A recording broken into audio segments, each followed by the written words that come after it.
Samajwadi party के प्रवक्ता फखरुल हसन चांद ने दावा किया है कि समाजवादी पार्टी 65 लोकसभा सीटों पर अपने प्रत्याशी उतारेगी और 15 सीटों पर पूरा विपक्ष के जो साथी हैं उनको उसमें जगह मिलेगी। यानी कि जो इंडिया गठबंधन तैयार हुआ था उसमें 15 सीटों पर बाकी दल होंगे और 65 सीटों पर समाजवादी पार्टी के प्रत्याशी मैदान में होंगे। फिलहाल इस दावे के बाद राजनीति गर्मा गई है। कई नेताओं ने और भी दावा किया है कि वो 80 सीटों पर चुनाव की तैयारी कर रहे हैं, जिसमें पहला नाम कांग्रेस के प्रदेश अध्यक्ष अजय राय का है। वो लगातार कह रहे हैं कि कांग्रेस पूरी 80 सीटों पर अपनी मेहनत कर रही है। इसके अलावा नीतीश कुमार ने भी आज एक पटना में बयान दिया और कहा है कि कांग्रेस फिलहाल अभी 5 राज्यों पर फोकस कर रही है और उसने इंडिया गठबंधन को लेकर बातचीत बंद कर रखी है। इस तरह के दावों के बाद अब चर्चाएं होने लगी हैं कि इंडिया गठबंधन क्या ये 5 राज्यों तक सीमित रहेगा या फिर लोकसभा चुनाव में भी इसका कुछ अस्तित्व बचेगा। माना यह भी जा रहा है कि उत्तर प्रदेश की राजनीति में बड़ा बदलाव होगा। अगर गठबंधन के जो बड़े नेता हैं अगर उन्होंने इस मामले को नहीं संभाला तो सभी की राहें अलग हो सकती हैं। कैमरा पर्सन आशीष के साथ तौकीर दुबई, जनता टीवी, लखनऊ। त्योहारों को देखते हुए लखनऊ पुलिस कमिश्नरेट ने लखनऊ में जो है 31 दिसंबर तक धारा 144 लागू कर दी है। इसके चलते अब पूरे शहर में लोग ना तो सभाएं कर पाएंगे और ना बड़ी संख्या में लोग इकट्ठा हो पाएंगे।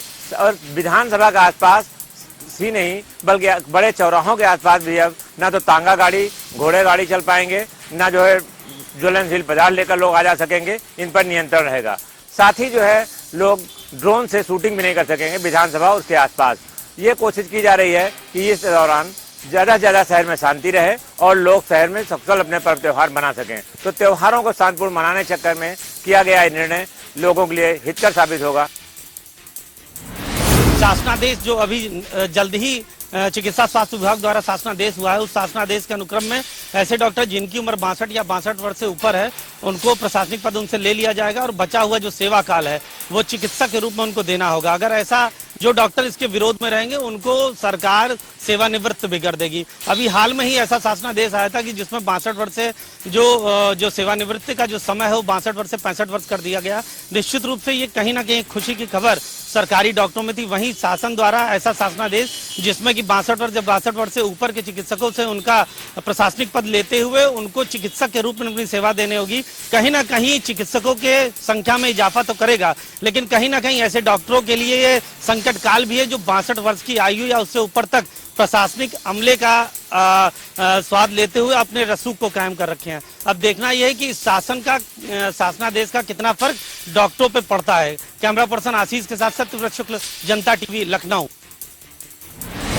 जहां 1 नवंबर से यातायात माह की शुरुआत हो गई है और ऐसे में आला अधिकारियों ने इसका शुभारंभ किया है और यातायात नियमों के प्रति लोगों को जागरूक किया जाना है। मगर बात करी जाए यातायात नियमों की तो प्रयागराज में खुलेआम इसकी धज्जियां उड़ रही, चाहे वो आम जनता हो या पुलिस खुद ही नियम कानून का उल्लंघन करते दिखाई दिए। बता दें, जहां लोग बिना हेलमेट के 3 सवारी गाड़ियों पे बैठे दिखाई दिए तो साथ ही बिना हेलमेट के लोग गाड़ी चला रहे हैं और ट्रिपलिंग कर रहे हैं और बिना सीट बेल्ट के कार चला रहे हैं और खुलेआम यातायात नियमों की धज्जी उड़ा रहे हैं। वहीं दूसरी तरफ शिवकुटी थाने की जीप पर भी नंबर प्लेट नहीं दिखाई दी, जबकि हाई सिक्योरिटी नंबर प्लेट लगाने के लिए निर्देशित किया गया है। मगर शिवकुटी की पुलिस की सरकारी गाड़ी में भी नंबर प्लेट नहीं दिखाई दी और यातायात नियमों का खुलेआम उल्लंघन हो रहा है। जब सैया भाई कोतवाल तो डर किस बात का, जब पुलिस ही उल्लंघन करेगी तो जाहिर सी बात है कि आम जनता भी यातायात नियमों का कैसे पालन करेगी, ये अपने आप में एक बड़ा सवाल है। जनता टीवी के लिए सैयद मोहम्मद आमिर, प्रयागराज। जिला प्रशासन दीपोत्सव की तैयारियां कर चुका है।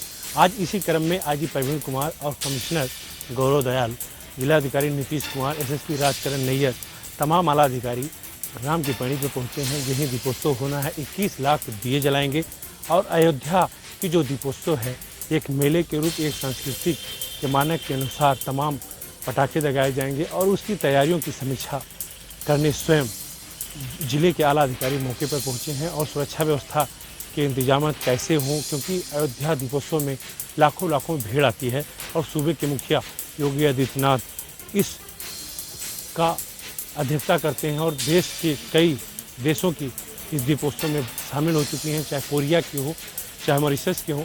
क्योंकि किस देश के प्रधानमंत्री हो या राष्ट्रपति कौन शामिल होगा अभी तो बताना मुश्किल है, पर जो दीपोत्सव है उसकी तैयारियां इस समय जोरों पे चल रही है। आला अधिकारियों के साथ अधिकारी मौके पर पहुंचे हैं। इस समय जो राम की पैड़ी है मेरे पीछे जस्ट यहीं दीपोत्सव होने 21 लाख दीप जलाए जाएंगे। तो अयोध्या को सजाया संवारा जा रहा है। आने वाले 11 तारीख को 21 लाख दिए अयोध्या में जलाए जाएंगे। वीडियो पर्सन कृष्णा के साथ BS राठी, जनता TV, अयोध्या।